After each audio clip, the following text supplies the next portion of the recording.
Thank you very much. And, I've spent a third of my adult life living out of a suitcase. And looking back on those 30 years, 4 months every year, traveling, it occurs to me, it's really clear, thoughtful travel, is well worth the time and the money. And I'd like to take just a few minutes to explain to you why. Travel opens us up to the wonders of our world in so many ways. It helps you appreciate nature. I mean, for me, a great day is walking high in the Swiss Alps, like tight-roping on a ridge. On one side, I've got lakes stretching all the way to Germany. On the other side, the most incredible alpine panorama anywhere, the Eiger, Monk, and Jungfrau, cut-glass peaks against that blue sky. And ahead of me, I hear the long legato tones of an Alp horn, announcing that the helicopter-stalked mountain hut is open, it's just around the corner, and the coffee schnapps is on. That connects you with nature, and it connects you with culture. And when I'm traveling, I love this whole idea that travel connects us with culture. When I'm traveling, I find that there's different slices of culture that I never realized people could be evangelical about. Cheese, for instance. You go to France, and they're crazy about cheese. I like being a bumpkin in my travels. For me, cheese was always just orange in the shape of the bread. There you go, cheese sandwich. And then I meet these people, and I mean, there's a different cheese for every day of the year. You step into a cheese shop, and it's just a festival of mold. I love going shopping with my Parisian friends. They'll take me into a cheese shop, pull up a moldy wad of goat cheese, take a deep whiff. Oh, Rick, smell this cheese. It smells like the feet of angels. Okay, well, when you're traveling, you open up to new things that might smell like the feet of angels. A great thing about travel is it connects you with people. And, if I'm making a tour or a guidebook or a TV show and I'm not connecting people with people, I'm kind of nervous because it's going to be a flat experience. It's people that really, make your experience vital. That's the mark of a good trip. And it doesn't need to be like earth-shaking encounters. They can be just silly encounters. I was in Italy recently and I met this little kid, and he was just staring at me. It was kind of rude. Finally, his dad said, "Excuse my son, he stares at Americans." I said, "Well, why is that?" And he said, "Well, last week we were at McDonald's having our hamburger, and my son, noticing the fluffy white bun, said, 'Dad, why do Americans have such soft bread?' And the dad said, 'Son, it's because Americans have no teeth.'" So I showed him my teeth, and I sort of, straightened out a little misunderstanding between peoples there. And it occurred to me there's so many misunderstandings between people, and when we travel, we straighten them out. I don't know about you, but I was raised thinking the world is a pyramid with us on top and everybody else trying to figure it out. And then I traveled and I realized, we have the American dream. That's a great thing, but other people have their own dream. Norwegians have the Norwegian dream. Bulgarians have the Bulgarian dream. These people have the Sri Lankan dream. Travel wallops my ethnocentricity, and I'm very thankful for that. It's something to celebrate. Our dream is beautiful, but so is theirs. In my travels, I have really been impressed by the amount of pride on this planet. Wonderful pride. I was in Afghanistan once, just in a cafeteria where the backpackers were hanging out. A man sat down next to me, said, "Can I join you?" And I said, "You already have." And he said, "You're an American, aren't you?" And I said, "Yeah." And he said, "Well, I'm a professor here in Afghanistan, and I want you to know that a third of the people on this planet eat with spoons and forks like you do. A third of the people eat with chopsticks, and a third of the people eat with their fingers like I do, and we're all civilized just the same." He had a chip on his shoulder. He thought I thought less of him because he ate with his fingers. And that lesson stuck with me. And for the rest of my trips through South Asia, I was aware of that. I went to restaurants, fine restaurants, with, well-dressed professional local people that had no spoons and forks. They had like a ceremonial sink in the middle of the restaurant. People would wash their hands and eat using their fingers the way God intended them to be used. It actually became quite natural for me. I had to be retrained when I got home. But these are the lessons you pick up, and it is so fun to change something that you thought was a basic truth. Well, into your adulthood, you realize, hey, other people, smart people, can see it differently. I'm impressed how many heroic struggles are going on this planet all the time that I'm completely oblivious to. Every year, 8 or 10 distinct languages go extinct. That's 8 or 10 ethnic groups that lose a long struggle. I was raised thinking Nathan Hale, Ethan Allen, Patrick Henry, they were the ultimate. Well, they're great, but they're certainly not unique. They're a dime a dozen on this planet.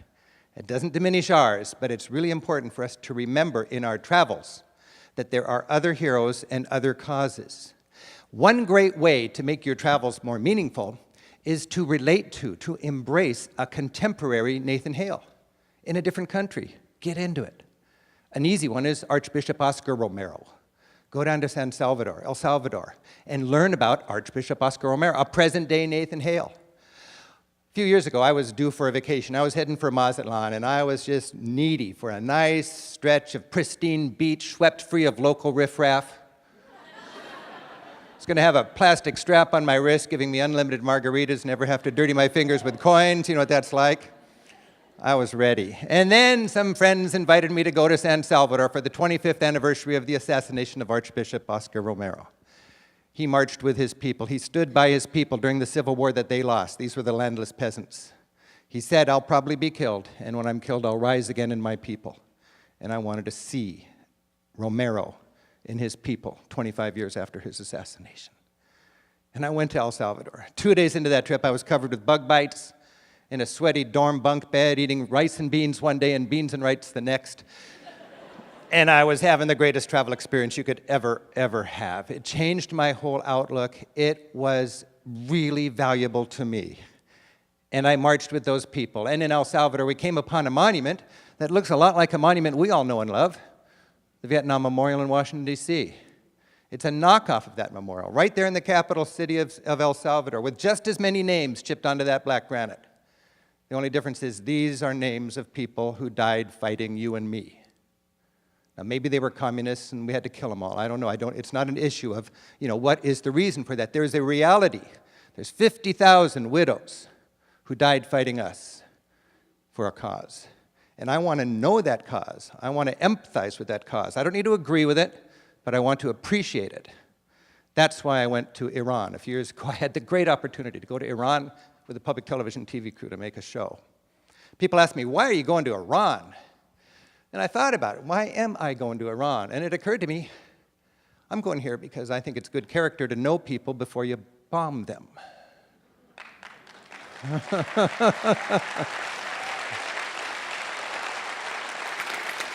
Sometimes we have to kill people, but it should hurt. And it is a nation's inclination to dehumanize its enemies before we go kill them.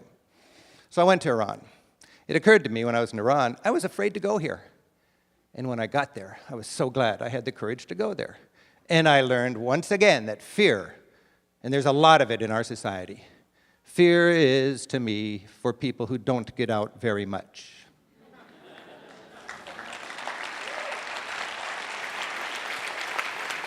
Now, when you go to Iran, it's a thriving country of 70 million people. I want to know what makes them tick. I'm in their capital city, Tehran, with about 12 million people, and there's a veneer of hatred there. I mean, look at the banner there. It's an 8-story tall American flag made out of dropping bombs and skulls for stars and stripes, saying, "Down with America."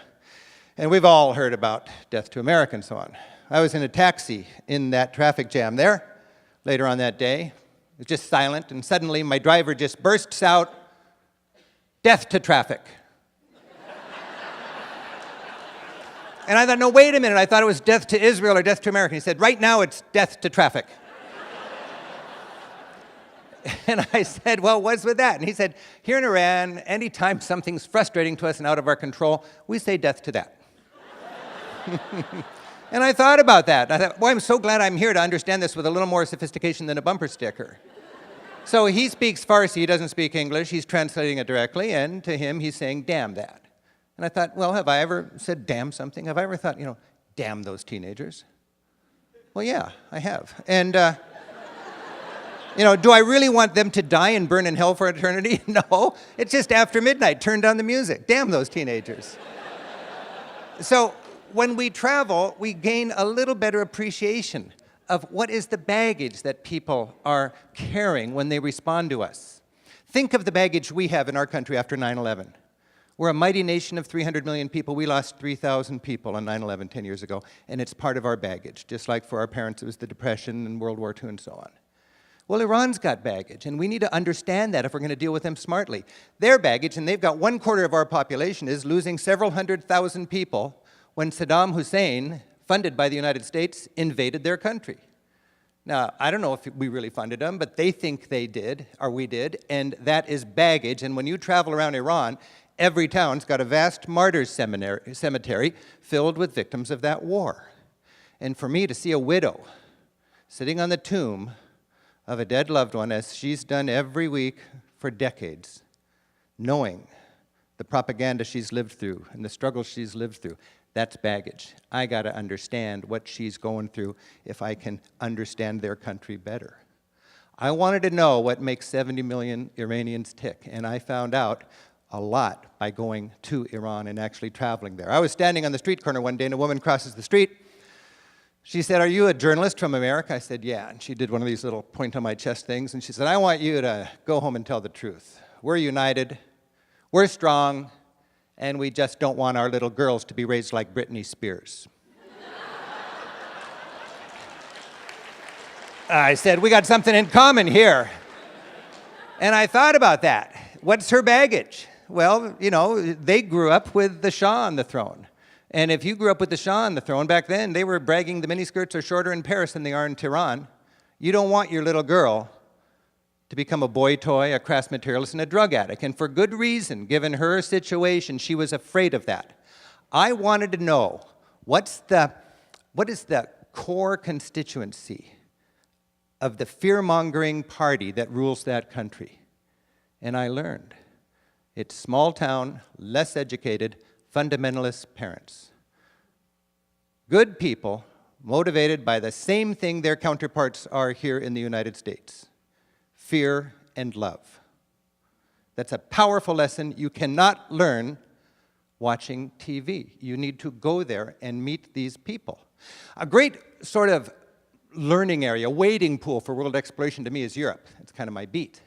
I loved going to Europe because we have smart, similar people dealing with similar problems and coming up with different answers. We can compare notes.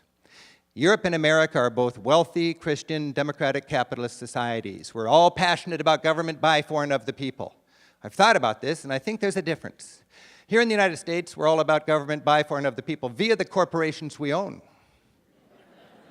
Now, that's not a judgmental statement. That's just a kind of an observation, and it might make sense for a government to provide a good environment for our corporations to prosper. I think in Europe, they've got government by, for, and of the people in spite of the corporations they own. I think their government goes to bat for the future, for the poor, and for the environment at the expense of their businesses. I'm fascinated by how the United States is really into legislating morality. In Europe, they've got the same victimless crime issues, and they have different approaches to them. And my friends in Europe always remind me a society has to make a choice: tolerate alternative lifestyles or build more prisons. And then they always remind me we lock up 8 times as many people per capita as they do. Either we are inherently more criminal or there's something funny about our laws. Prostitution's a good example. When you travel around Europe, you realize in a lot of countries, prostitution is legal. Prostitution is not good, nobody would say that, but it's a pragmatic kind of harm reduction that motors their laws and policies about this issue. And they would rather have a situation where sex workers are unionized. In order to get a license, they have to be checked by a doctor or a nurse so they're not spreading diseases. And so when they push their emergency button, a pimp doesn't come to their rescue, but a policeman does. Doesn't work perfectly, but that's their attempt to deal with this problem. We can learn from them. I think it's interesting when you go to Scandinavia, how many drunk teenagers you find on decorated trucks. And finally I asked, what's going on? And it was always in the spring, like May and June. And they said, here in Scandinavia, our kids really get drunk on graduation time, and the parents don't want them to drink and drive. So in a classic European sort of example of pragmatic harm reduction when it comes to soft drugs, the Scandinavian parents pay for the keggers, they hire a truck and a driver, they let the kids decorate it, and the kids go from house to house, and their parents serve them the beer. Now, in the United States, we deal with this problem of teens drinking and driving on graduation with moralism. Just say no. In Scandinavia, they would rather have a situation where, okay, the kids are going to drink anyways. Let's do it so they don't have to lie to their parents, so nobody drives and nobody dies. That's an example that we can learn from. I was in a Starbucks in Zurich a couple years ago. Went down to the bathroom downstairs, stepped inside, blue lights. I thought, what's this? Blue lights in the toilet. Well, then I realized, oh, I cannot see my veins. I couldn't shoot up if I wanted to. A lot of needle addicts, a lot of junkies on the streets of Europe because they're still alive and they're not in prison. I have to explain that to my groups. They say, these darn liberal Europeans. And I thought, well, this is frustrating for a junkie. You can't shoot up in the bathroom at Starbucks. So then across the street, I noticed a machine that used to sell tobacco. Now it sells syringes, government-subsidized syringes. They're almost free. Nobody shares needles and passes diseases in Switzerland. That would be like unthinkable. The government is into pragmatic, compassionate harm reduction for the solutions to their problems. And then down the street from this needle vending machine is a heroin maintenance clinic called a Cafe Fix, where people can go, get their addiction maintained, get counseling, get their lives back on track, get a job. It's not right or wrong, but they're learning and we can learn from them. And that's a valuable thing about travel as we struggle with persistent problems. When it comes to marijuana, of course, Europe is much more progressive in this regard. In Holland, the coffee shops sell marijuana. Now, a lot of Americans worry there's a whole reservoir of people that would love to ruin their lives smoking marijuana if only it was legal.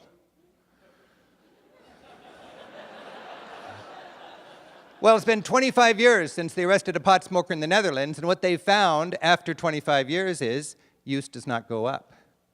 As a matter of fact, by every measure, Dutch people, young and old, smoke half the marijuana per capita that we do here in the United States. Portugal legalized the consumption of all drugs 10 years ago. A lot of Americans are worried about the gateway element of marijuana. You know, you smoke marijuana and suddenly you're a heroin addict. Well, in Portugal, they're worried about that too, and they've found the only thing gateway about marijuana is its illegality, because when it's illegal, you got to buy it from a criminal on the street who has a vested interest in getting you hooked on something more addictive and more profitable. We can learn from Europeans, and it's exciting.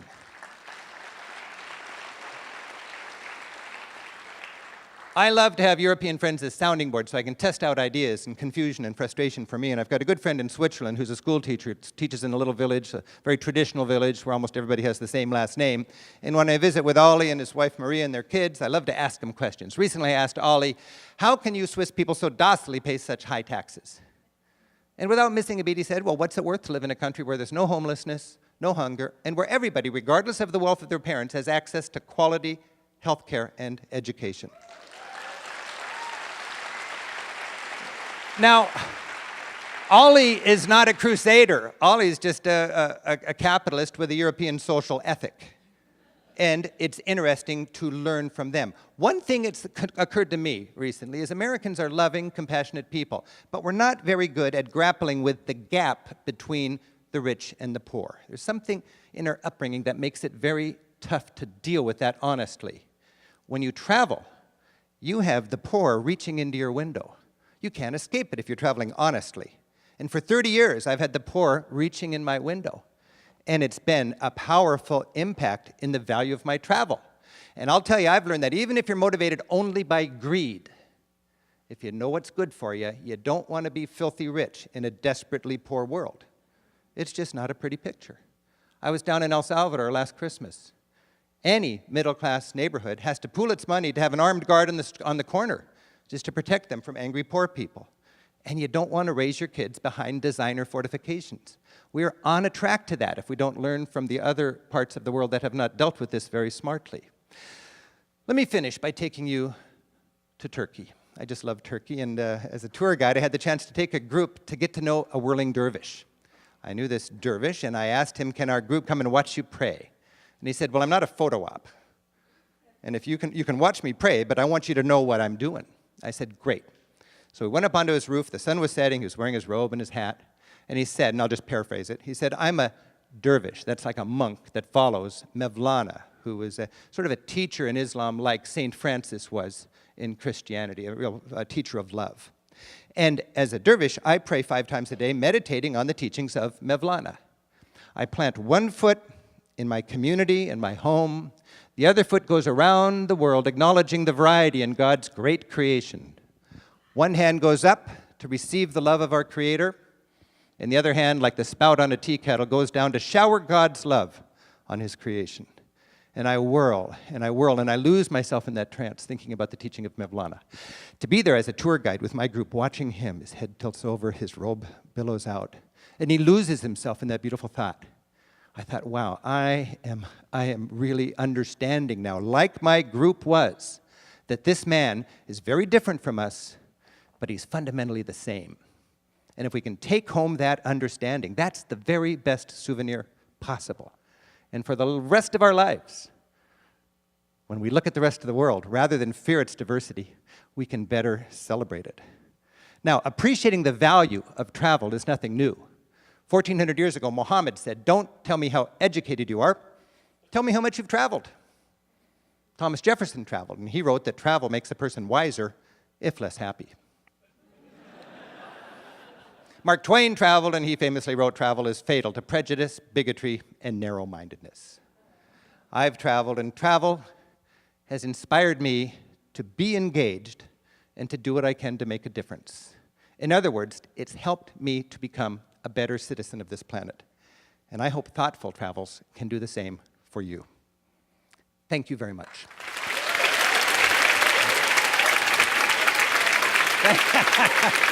Thank you. Thank you.